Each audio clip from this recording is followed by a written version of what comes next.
been listened, first, line by line, paragraph by paragraph, of the report of the Ethics Committee chaired by Senator Neda, and of other contributions that have been made, including the very, very insightful summary by the Senate leader.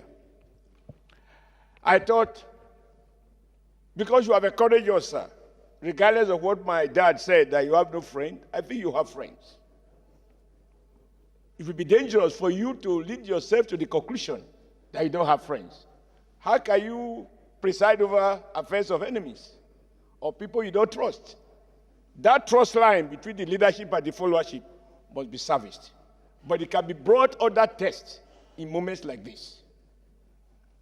My advice is that the quality of a leader is tested when you are under severe provocation, how you manage it, which is why I appreciate the way you have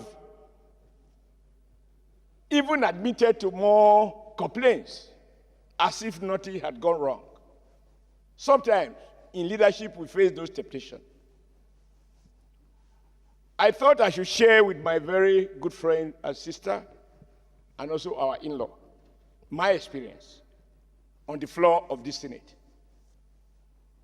I went on Channel Television, in my opinion, to defend the Senate. When we were being accused of spending money here and there, I said, no, I bought my own furniture, etc. A distinguished senator said I had breached his privileges. On that occasion, some people spoke in my favor. But there were few who insisted that what I said was in bad taste. I asked myself there and then, who will cast the first stone that he has never lied? Sorry, he has never erred, if I have actually erred. But on this occasion, my intention was to defend the institution. And yet, some members felt offended. I have been a governor for 8 years. I was re-elected. I didn't do a receipt. I chairman the governing party for 2 years. I was removed. I didn't go to court. So once I noticed that there were some senators who felt that my comment was embarrassing to them, for me, it is a mark of strength to admit that that not being my intention, that I apologize to those who felt offended by my comment, even as my intention was very noble and clear as far as I was concerned.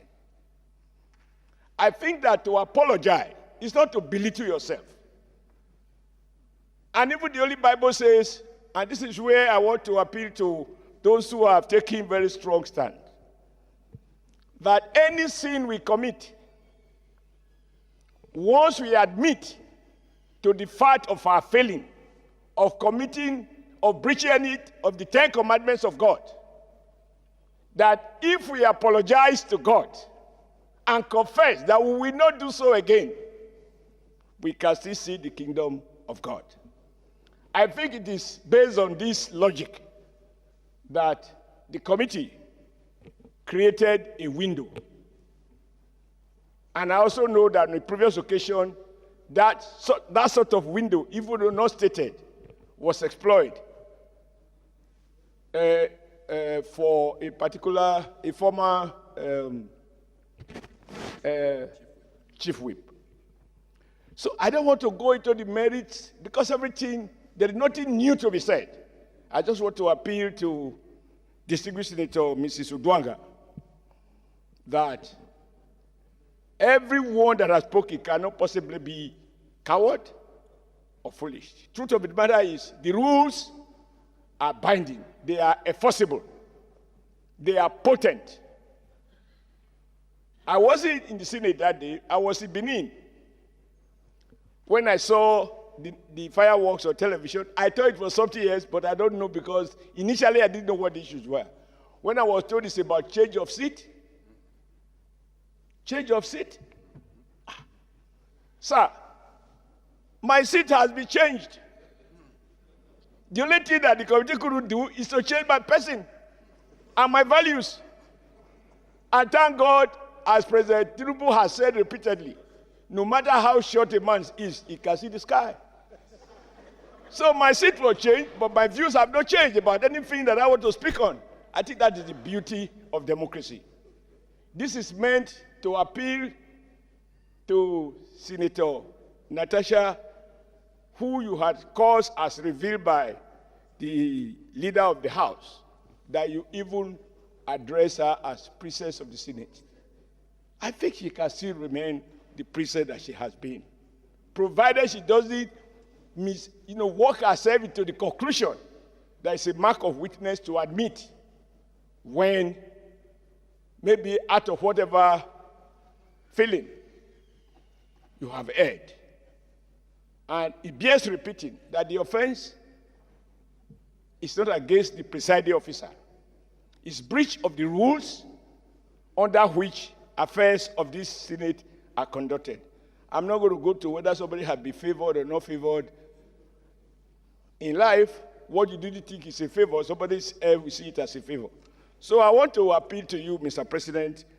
It's not an easy thing to sit there and issues of change of seat. That's what I want to comment on. Issues of change of seat degenerated to the kind of fireworks that we saw on television. And of course, for those who talk about social media, why are they social media? That is the way it works.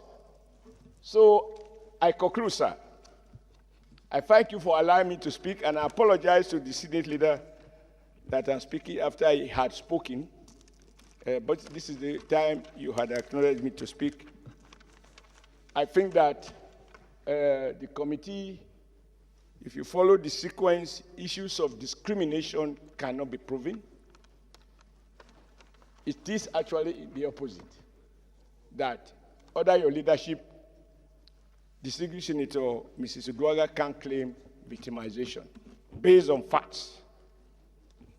And I urge her to reflect deeply about tomorrow, because she can do nothing about yesterday, but she can mend by recognizing that to apologize for what you have found to be wrong is not a mark of weakness. And to our colleagues, I think rebuilding our collective image is necessary. I had occasion to say that once you have been stripped naked in the market, how much more can you cover, since everybody has seen it? But then I also then asked myself subsequently, because you were stripped naked in the market, should you continue to walk naked all over the country? The moment you realize you have been naked, we are told that when a madman realizes that she's naked, if you begin to wear clothes, then you know he's regaining sanity. It is not a mark of weakness. So I don't want to be on the side of peace. And I don't want all of us to be hawks. In this case, we need some doves to, temper the general feeling in the Senate. I don't think there's any division. No one has questioned the facts as they are, and facts are stubborn. You can wrestle with the fact, you can wrestle with the truth, but you can't defeat the truth. And on that note, I want to thank you, sir, for this opportunity. And I believe my sister has held all those who have spoken. And I'm sure she knows she has a lot of friends among those who have spoken. And they cannot all be wrong. Thank you, Mr. President, for your patience, and thank you for your leadership.